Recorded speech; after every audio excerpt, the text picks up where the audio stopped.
This next speaker is one of the youngest team members on Jupiter. When I was his age, I was picking my nose. I definitely was not shaping the future of money. He'll be talking about LFG. LFG is the absolute best tool that is used to design the DLMM curve for Jupe, Trump, D-Bridge, Millennia. I need you to give a big Jupiter welcome. Let's make sure he feels the love. This is his first time on a stage this big. He's done a ton of hard work to get here. Give it up for Josh! Hello, Catstanbul. Hello. I'm Joshua. I'm the intern cat at Jupiter and the Chow label at Jupiter.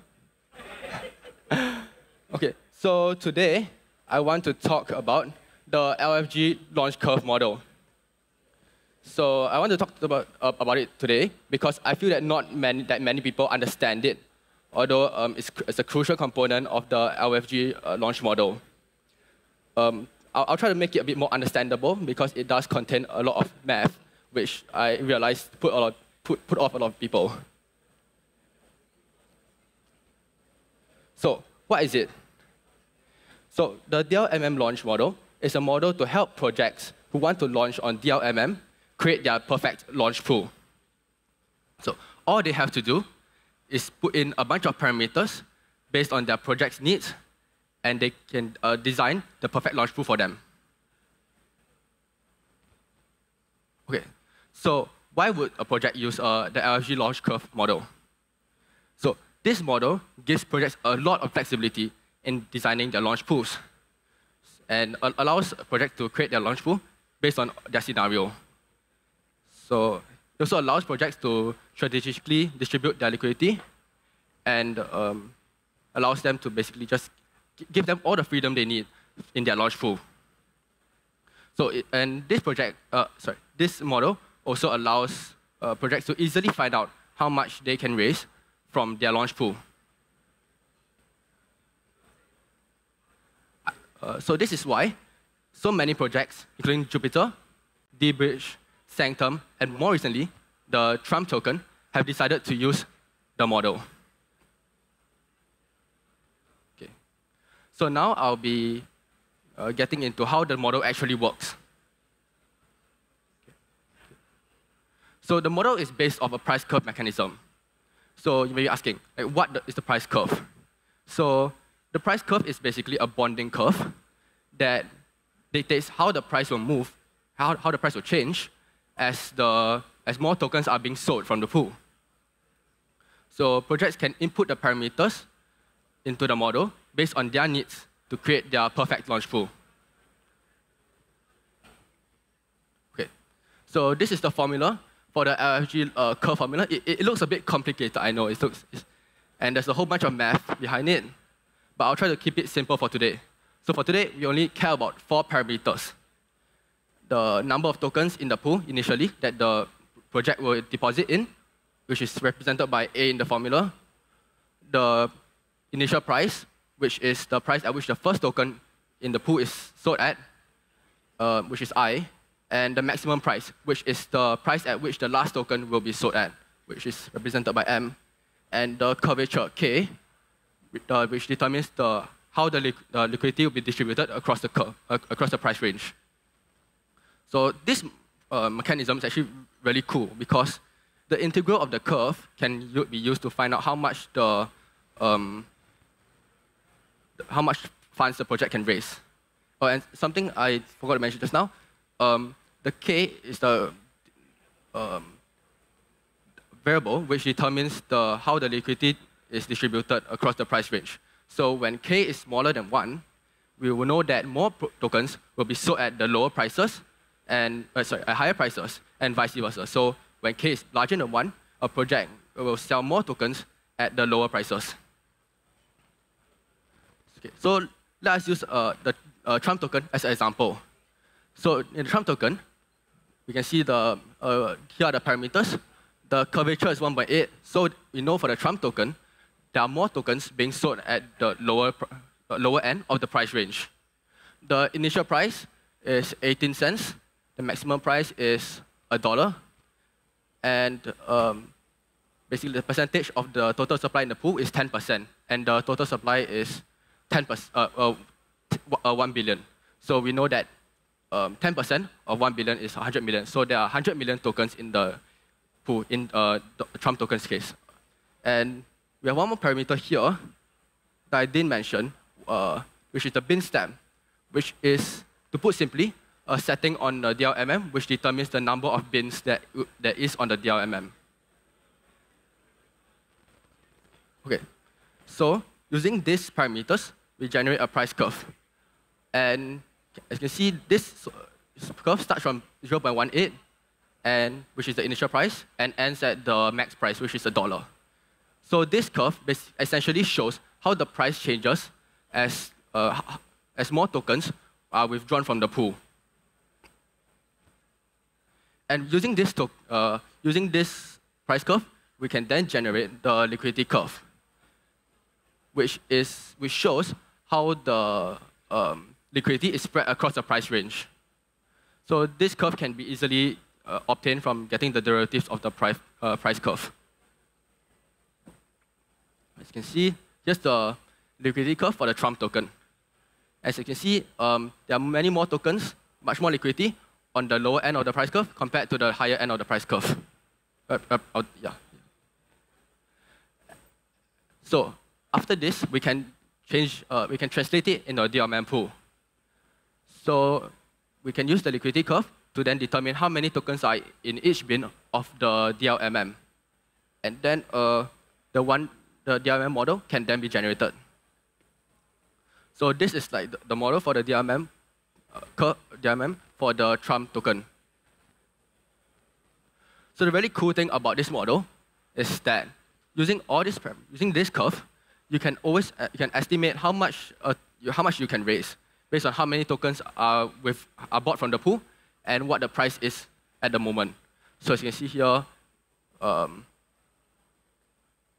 when Trump sold, when all the tokens in the pool have been withdrawn, the Trump project would have raised 47 million from the pool. So in summary, the LFG curve design offers flexibility, as project can tweak all these parameters to meet their own specific needs. And it's very predictable because you can always do more math to find out how much a project can raise.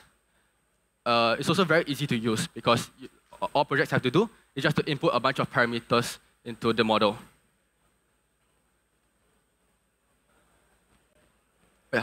Yeah, and thanks for coming. Thank you. Ben. Cool. So, yeah, this is the intern cat. Let me take a selfie with him real quick. Come, selfie. All right, cool. All right. Okay, so there's something important to talk about here, right? It's like, I think you guys know LFG, right? Last year? LFG? Last year, right? You guys know that shit. So last year, LFG was a very formal process, right? It was a DAO-driven thing. You go DAO vote and everything. It was great, but the issue was that I think it was actually really hard to work with projects that way, right? Because projects normally need a lot more certainty, right? About what to do, how to do it, when to launch, and everything.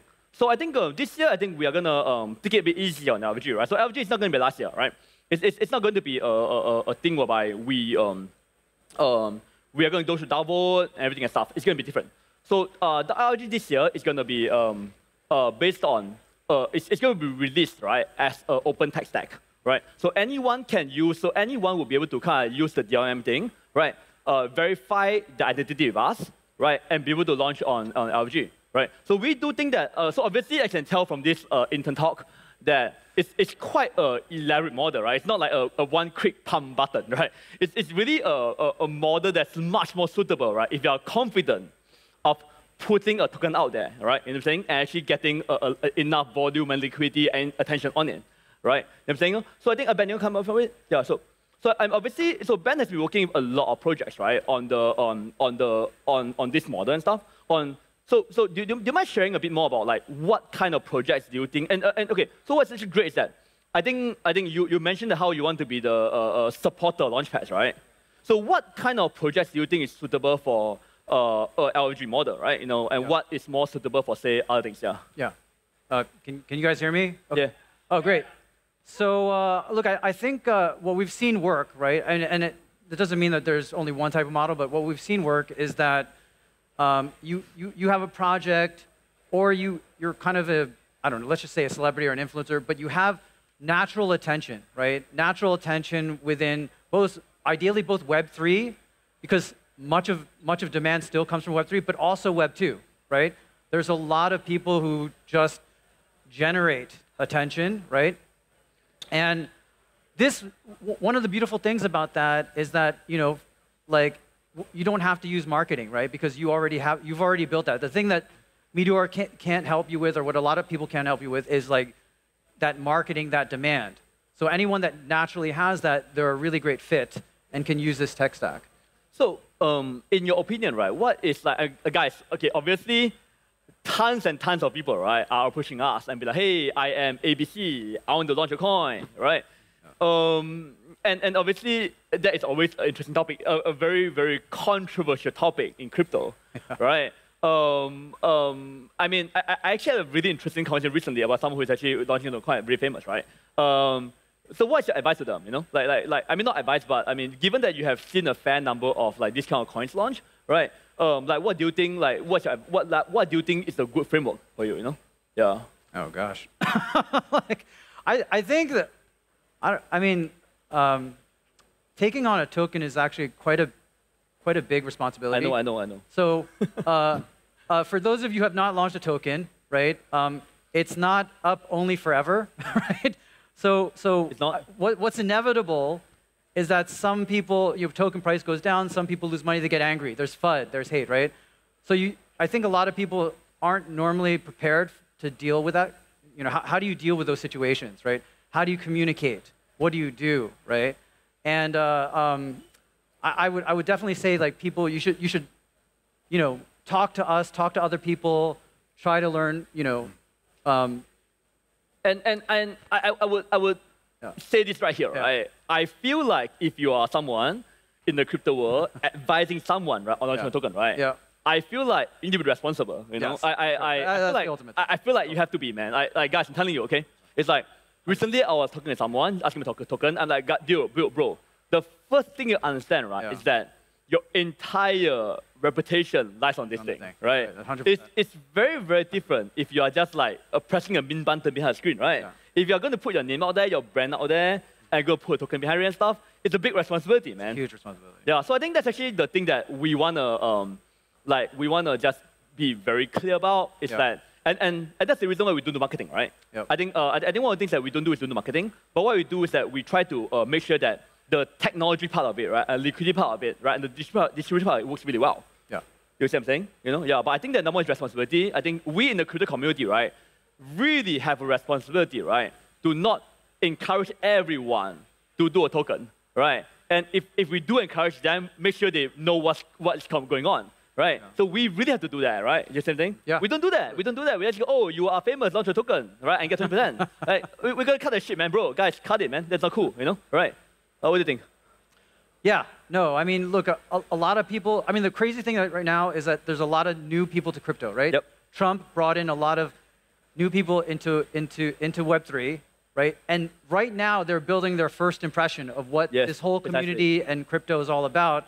So I think and vice versa, right? Vice versa. It's vice versa. For example, if you're a celebrity coming in and stuff, right? It's like your coin is literally the first time the community knows you, literally, right? Yeah. So I think it's important to be all of us be collectively responsible to make sure that all these new people feel the best parts of crypto and not the mercenary, the dumping, the FUD, all that stuff, and so that way we can really grow Web3 into something bigger. Cool. Anyway, so yeah, that's the LFG thing. So anyway, we have LFG. So back to LFG, we have been developing the tech stack for a year now, and has been polishing it over multiple launches. Right. So by now, I would say that I'm quite confident to say, from a technical point of view, it's probably the best distribution channel. Yes. Right. If you're doing a big launch, so if you're interested, definitely talk to someone. Right. Saying maybe Ben. I don't know. Right. But again, I think our goal here is to make sure that the tokens, the liquidity gets out right. It hits all the relevant, because once here at Meterora, once it's Jupiter. And also the nice thing about LFG, right, is that you have a single site liquidity, right? So you don't actually need any kind of like pre-sale or anything to get started. That's a big deal, by the way. No pre-sale. Yeah. No pre-sale. I'm saying, you know? Yeah, pre-sale kills so many projects, man. It's crazy. Yep. Yeah. It's 100%. Yeah. In fact, we did a June launch that way because we don't do pre-sale, remember? Yeah. Okay, cool. One last question, bro. So when you first started working on this tool about a year ago, right? Yeah, did you think that it'll be used by all these celebrities and maybe Trump, the Trump team to design the thing? Oh no, definitely no. I mean, at the start, I just thought it was going to be like a one-off thing, just like design a curve for Jupiter, for the Jupe launch. Didn't expect so many tokens to use this model, and yeah. So it's actually interesting. So one last thing to all the young people out there, because I know young people out there, right? I feel like very often in crypto, right, you start building something, and you never know. I think one of my good friends is from Samyak. He's from Freeway. He started 18 years old. It's crazy, right? And now in past 5 years, he has built $3 billion protocols on Ethereum. 3. Insane, right? Starting from 18, man. It's crazy, right? Crazy. I think I'm going to interest in later, but yeah. So anyway, yeah. But that's the LFG thing. We'll release a lot more information on LFG very soon. So thank you so much. Thank you. Thank you. Thank you. Amazing. There you go. Content. There you go. Content.